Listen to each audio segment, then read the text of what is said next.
BFM Business présente toute l'actu éco et business à la mi-journée. 90 minutes business. Sandra Gandoin. 90 minutes business spécial big ici à l'Accor Arena de Paris. Vous voyez, il y a énormément de monde, 75 000 personnes attendues en physique ici tout au long de la journée. C'est le plus gros événement business d'Europe et nous sommes en direct toute la journée sur BFM Business. Pour débuter cette émission spéciale big, j'accueille Julien Noronha, directeur exécutif de BPI France. Bonjour. Merci d'être avec nous. Et Patrick Amiel, entrepreneur business angel, cofondateur de 321 Founded. On se connaît bien. Merci beaucoup d'être avec nous, Patrick. Ravi d'être là. Votre thème aujourd'hui, BPI France, pour ce salon Big, 9e édition, il me semble, c'est la fierté. C'est quoi? C'est la fierté d'entreprendre, c'est la fierté d'être en France. C'est quoi exactement, Julien Noronha?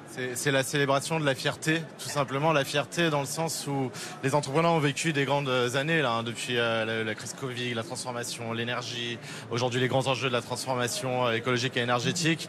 Mais pour faire tout ça, ils ont besoin d'être fiers de ce qu'ils font. Ils sont fiers de leurs collaborateurs, ils sont fiers de leurs entreprises, ils sont fiers de leur engagement sur leur territoire, parce qu'on a toutes les PME industrielles de France aussi qui sont là, ce qui est assez rare sur un événement business.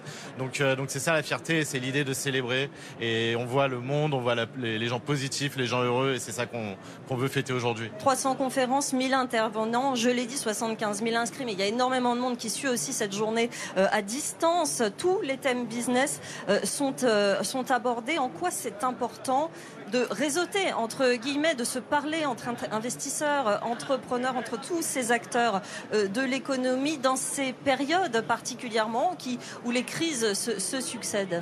Toute l'année, on produit à peu près 500 événements. À chaque fois, ces événements, c'est des verticales métiers, la French Fab, les industries culturelles et créatives, et aussi des stades de maturité de l'entrepreneur. Donc on rassemble les créateurs ensemble, les PME ensemble, les excellences ensemble, mais il n'y a jamais de moment où en fait on crée des communautés transverses. Et là, Big, c'est ce grand rassemblement où en fait on a quand on regarde ce qu'on appelle la place du village là qui est derrière vous. Grande place du grand village. Grand village, c'est en fait la big picture du monde économique français, avec en effet tous les entrepreneurs de tous les secteurs d'activité, à tous les stades de développement, et bien sûr toutes celles et ceux qui les accompagnent au quotidien, des réseaux d'accompagnement à la création d'entreprises, aux plus grands fonds d'investissement. Patrick Amiel, vous êtes entrepreneur, vous avez créé 321 Founded, c'est un start-up studio de création d'entreprises. Vous travaillez en quelque sorte avec les grands groupes, c'est la fusion des grands groupes et des start-up. On va parler évidemment de 321 Founded, mais en quoi c'est important d'être ici aujourd'hui à cet événement Big? Alors je rebondis sur le mot fierté. Oui. Moi, je me nourris d'énergie positive pour faire face, quand on est entrepreneur, à plein de vagues pas toujours évidentes. Et ce matin, dans un tweet, j'ai utilisé, sans savoir que c'était un peu le thème de la journée, le mot fierté, en disant qu'on était très fiers. Parce qu'il y a 4 ans, on a monté 321 Founded en partant de zéro. Et ce matin, voilà, on a annoncé qu'on lançait une nouvelle venture, une nouvelle société, avec ce qui est juste la plus grande banque française, qui est BNP Paribas. Et j'ai utilisé le mot fierté en disant... c'est tellement heureux et fier d'être parti de zéro, d'avoir monté quelque chose, d'avoir réuni 2 mondes antinomiques qui sont le monde entrepreneurial et le monde des larges compagnies avec un nouveau modèle. Inimaginable il y a quelques années, hein, on est d'accord. Il y a encore peut-être 5-6 ans, ces 2 mondes-là étaient très séparés. Hein. Et ça l'est encore un peu. Ça l'est encore un peu, vous le sentez malgré votre activité, il y a des résistances. Il y a des résistances et on trouve quelques boîtes qui sont soit des ETI, soit des larges compagnies, des boîtes du CAC 40. Dans lesquels il y a des gens assez audacieux pour essayer de faire des choses nouvelles et d'opérer autrement. Et donc voilà, il faut qu'on trouve ces champions. Je l'ai dit, les crises se succèdent, se multiplient, mais finalement c'est la vie des chefs d'entreprise au quotidien de gérer ces situations périlleuses, la pandémie, la guerre en Ukraine, l'inflation l'année dernière, l'énergie, n'en parlons pas. Julien Noronha, qu'est-ce que vous sentez dans l'ambiance aujourd'hui en cet automne 2023? Quelles sont les crises ou les problèmes à régler, les chantiers qui sont les plus prégnants, les plus importants pour les entreprises avec lesquelles vous échangez? Vous les avez cités, c'est l'énergie, c'est les grandes crises, c'est les matières premières. Maintenant, la chance qu'on a chez BPI France, je suis un ancien entrepreneur, hein, donc tu parlais de fierté, c'est vrai que je l'ai vécu moi aussi en créant mon entreprise, et surtout je suis un entrepreneur au service d'entrepreneurs dans une maison qui est en permanence en intimité avec eux. BPI France, c'est 48 implantations en France, c'est, je le disais tout à l'heure, 500 événements par an. On est au quotidien entouré de ces chefs d'entreprise dans tous les territoires de France.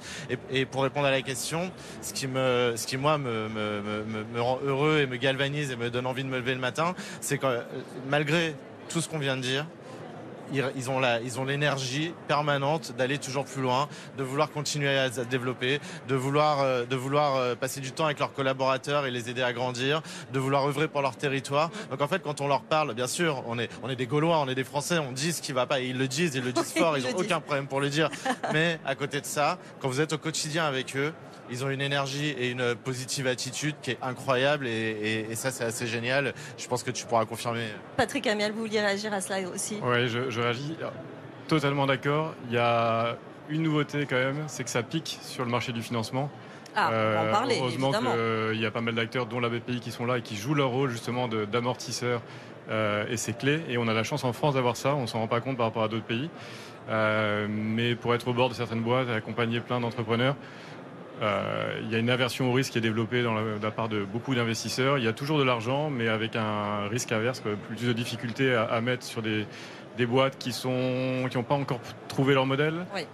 Donc des sujets de short cash pour pas mal de boîtes. C'est vrai, des levées de fonds qui sont moins nombreuses, moins importantes ces dernières années, ces derniers mois. Il faut financer à la fois ces crises dont on parlait il y a un instant, mais aussi ces transitions. Il faut des investissements très importants, avec aujourd'hui ce regard vers la rentabilité, ce qui était moins le cas il y a encore 2 ans.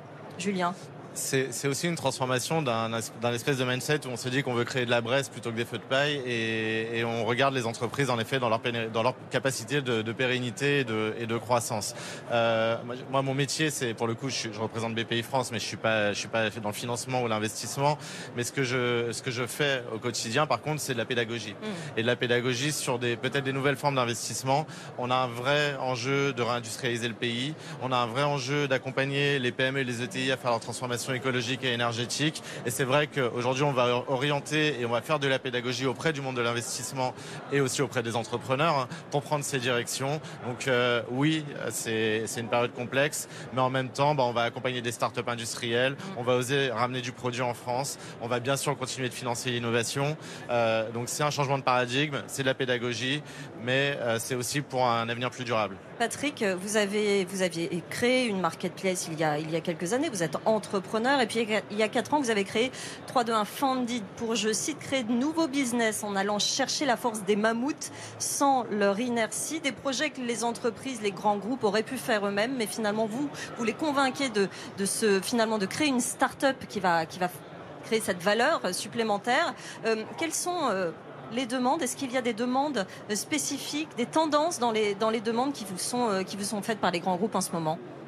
Alors, il y a bien évidemment un sujet sur l'IA en ce moment. Eh oui. On sent que contrairement, on est dans la tech et dans Internet depuis quand même quelques cheveux gris, donc quelques dizaines d'années. Il y a eu beaucoup d'effets de mode régulièrement et à chaque fois, moi j'ai pas mal de prudence que toutes les modes, au bout de 6 mois, on passe à autre chose. Mais celle-là, j'ai l'impression qu'on est vraiment sur une vraie rupture. Oui. Qui aura un impact très fort sur nos économies, que les boîtes qui prennent pas le virage vont être distancées. Donc là, oui, il y a des sujets sur l'IA sur lesquels on travaille activement. Et on a même révolutionné la façon de bosser au sein de notre entreprise pour que l'IA soit un collaborateur pour tout le monde au quotidien. Mais c'est typique de ce que vous faites, c'est-à-dire qu'on sait qu'on doit s'emparer de ce sujet, que c'est quotidien, l'évolution, mais les grands groupes encore ne savent pas réellement comment faire finalement. Oui, ils essayent avec pas mal d'initiatives, mais c'est toujours de l'idée à l'exécution et il peut y avoir un gap. C'est pour ça qu'on a créé ce 321 Funded en se disant comment faire en sorte qu'avec tous les assets qu'ils ont ou tous les challenges qu'ils doivent faire face, ils aient une exécution qui ne soit pas de faire appel à X ou Y grand cabinet de conseil ou de faire en interne où il n'y a pas forcément toute l'ADN entrepreneurial pour opérer assez vite. Et donc, ce n'est pas une finalité en soi de créer des startups pour des startups. Une start-up, c'est juste un véhicule qui permet de s'affranchir un peu des règles de la maison mère tout en gardant un lien très fort avec la maison mère. Donc c'est un espace de liberté un peu nouvelle, mais en gardant une dépendance. Julien, c'est marrant, je pensais que vous alliez me parler de transition écologique, mais presque les entreprises, ça y est, l'ont saisi et s'en sont saisies. Vous parlez d'intelligence artificielle. Il y a des challenges énormes, ça va coûter énormément d'investissements aux entreprises. Comment, chez BPI, on fait des choix? On ne peut pas financer tout le monde. On en a parlé ce matin encore sur ce plateau avec Carmat. On ne peut pas financer toutes les entreprises qui le demandent et qui en ont besoin. Comment on fait les choix, Julien Noronha? On peut pas le faire et on fait les choix. BPI, on aime bien dire qu'on est dans le cotou Le co-tout, ça veut dire qu'on co-investit, qu'on co-finance, qu'on co-accompagne. Et donc, quand on fait nos choix, on les fait à plusieurs, en fait. On les fait à plusieurs. Après, si on reprend le sujet de l'IA, l'IA, c'est aussi le développement d'un nouvel écosystème. L'IA, c'est un sujet de data, c'est un sujet d'implémentation sur le marché, c'est un sujet d'ingénierie, bien sûr. Donc, on va regarder tout ça et on va regarder les entreprises qui se spécialisent dans l'IA. On va essayer de créer des champions aussi français et européens, parce que c'est un sujet de souveraineté derrière, parce qu'on a quand même outre-Atlantique des majors qui sont développés. Il va falloir qu'on arrive aussi à équilibrer le marché et puis à garder nos données, tout simplement, ou au moins les structurer pour que ce soit fiable. Et pour juste répondre sur la transition écologique et énergétique, il y a un enjeu majeur. Il est acquis, c'est vrai, mais en même temps, c'est un enjeu de questionnement et de transformation. Et là, je pense notamment aux PME ETI, donc on parle pas beaucoup, qui vont se transformer par l'innovation. Donc il y a les grands groupes et les startups, en effet, mais il y a aussi les PME ETI et les startups qui ont besoin d'innovation. Et qui représentent la plus grande majorité des entreprises. La majorité des entreprises qui sont un vrai marché, plus complexe à adresser, parce qu'il est plus épars, c'est plus facile de travailler avec un grand groupe qu'avec 15 PME. Mais en même temps, il y a un besoin très fort et il faut aussi qu'on arrive à structurer ce marché. Patrick? Non, ce qui est dingue, c'est dans ce marché qui est un peu difficile, où il y a des tensions économiques, géopolitiques et autres. On a quand même un truc de dingue en France, c'est une énergie, on n'a plus à rougir d'autres écosystèmes. Là aujourd'hui sur l'IA, simplement, quand on voit que Mistral lève 100 et quelques millions, que Xavier Niel met 200 millions, donc il n'y a plus le problème d'argent, de financement, et vous contribuez. Il y a des talents en or que d'autres pays nous envient, en tech, d'ingénieurs, business, et avant peut-être on n'avait pas un peu distancé par rapport à ça, mais là je pense qu'on est en classe A. Et le dernier point, c'est qu'on a enfin l'ambition et les moyens pour y arriver. Donc oui, c'est dur, oui, il y a des difficultés pour plein de boîtes actuellement, mais des gros trucs ambitieux arrivent quand même à naître et à pousser avec des vrais sponsors de tout l'écosystème. C'est vraiment une très bonne chose ce que vous dites, parce que c'est vrai qu'il y a encore très peu de temps, les financements, on les trouvait aux États-Unis, Julien Noronha. C'est plus le cas aujourd'hui ? On va mettre 38 milliards d'euros sur 5 ans sur la transition écologique et énergétique des entreprises. Donc il y a des financements. Il y a des financements en effet qui se comportent, des financeurs et des financements donc qui sont orientés peut-être différemment sur des sujets clés de l'avenir. On a un programme d'investissement qui s'appelle France 2030. C'est un vrai plan Marshall de l'investissement français. Pour créer des champions. Pour créer des champions. Donc c'est pour ça qu'on va tous œuvrer ensemble collectivement, les grands groupes avec les startups, la BPI comme bras armé de l'État et comme épaule surtout pour tous les entrepreneurs français, tout l'écosystème qui est présent. Enfin, comme tu le disais, on est très très bien structuré dans l'accompagnement des entrepreneurs à tous les stades de maturité. Maintenant, il y a plus qu'à, et oui, en effet, il faut qu'on tous collectivement qu'on œuvre pour créer des champions. Patrick Amiel, on va parler de concret justement. Vos clients, c'est PMU, BNP Paribas, Pernod Ricard, Carrefour, Brittany Ferries, Auguste Debouzy. Est-ce que vous pouvez nous donner des exemples? Peut-être que vous n'avez pas le droit de parler de tout, mais de start-up que vous avez créées pour ces grandes entreprises. Oui, alors je réagis déjà sur un mot. On n'a pas de clients chez 3D Fondé. Ah, c'est pas des clients. C'est quoi? Non, mais j'y tiens beaucoup. J'ai interdit de prononcer ce mot au sein de l'entreprise. Partenaire? On est des associés. D'accord. On va créer des boîtes, on va s'associer, on n'est pas un prestataire de service et on parle d'égal à égal avec d'autres pour créer des boîtes qui dans 3, 5 ans ou plus vont trouver leur marché. Donc voilà, on se mouille d'une certaine façon ensemble. Donc c'est juste le petit point, mais Bien pour sûr. comprendre l'ADN de l'entreprise. Ouais. Ça c'est le premier point. Et ensuite, par exemple, on a lancé avec le PMU. Donc le PMU, c'est une très belle boîte qui fait plus de 10 milliards d'euros d'encaissement, 840 millions d'EBIT. Donc a priori à l'abri de 2-3 crises, et se poser des questions sur l'évolution de leur métier. Et comme on voit qu'il y a des boîtes comme Sorar qui prennent la main sur des communautés de passionnés de foot, ils ont pris les droits du NBA aux États-Unis, donc communauté de basket. Est-ce qu'un acteur ne va pas arriver un jour et prendre la main sur la communauté des passionnés d'hippisme? Si demain un acteur dans le monde prend le lead là-dessus, et en France, le PMU risque d'avoir un nuage dans son paysage avec un acteur avec lequel il va falloir composer, et pourquoi pas à eux de lancer leur propre acteur. Donc on a lancé une boîte il y a 1 an qui s'appelle Stables, qui est un fantasy game. C'est pas un lieu de pari, c'est un jeu pour tous les passionnés d'hippisme et pas que, et donc basé sur une technologie Web3 NFT, mais c'est qu'un moyen, c'est pas une finalité, qui vous permet, Sandra, si vous voulez vous acheter comme moi un cheval qui s'appelle J'accélère, le mien, mais qui rate toutes ses courses, c'est une catastrophe nucléaire. Et donc vous pouvez être propriétaire d'un cheval et ses performances vont être indexées à la fois sur ses courses réelles dans le vrai monde et à la fois sur des courses virtuelles qu'on crée à côté. Et donc du coup, ça permet de faire venir des gens qui ne connaissaient pas tout cet univers d'hippisme dans le milieu, et de créer le frisson des courses à distance au quotidien. Et c'est un succès aujourd'hui dingue, puisque la communauté, on a fait un drop on a tout vendu en 72 heures, et la communauté reste engagée à 80% en activité dessus. Un autre exemple, peut-être un dernier? Un autre exemple, donc je dis, on lance ce matin Panto. Qui est tout frais, qui sort là après quelques mois de boulot. C'est une nouveauté pour cette émission, attention, annonce. Voilà, c'est né ce matin. Panto est une solution qui permet d'encaisser sur tous les sites e-commerce et les marketplaces, qu'on a lancé avec la BNP, en se disant aussi pour des questions de souveraineté, ça serait pas mal, il y a déjà des acteurs sur le marché, mais il serait pas mal qu'il y ait un acteur français/européen. Et donc voilà, on a lancé Panto qui va être une solution pour tous les acteurs de l'e-commerce. Est-ce que vous avez une réaction à ce type de business qui se crée comme ça, Julien Noronha? C'est ce qu'il faut. Oui. C'est ce qu'il faut. La France est un pays d'innovation et c'est ce qui fera notre réussite sur la scène internationale. Nicolas Dufourcq dit on a un petit pays mais profond. Profond parce que on a des ingénieurs, parce que tu le disais, on a des talents, on a un monde industriel qui est en train de se redévelopper, retransformer.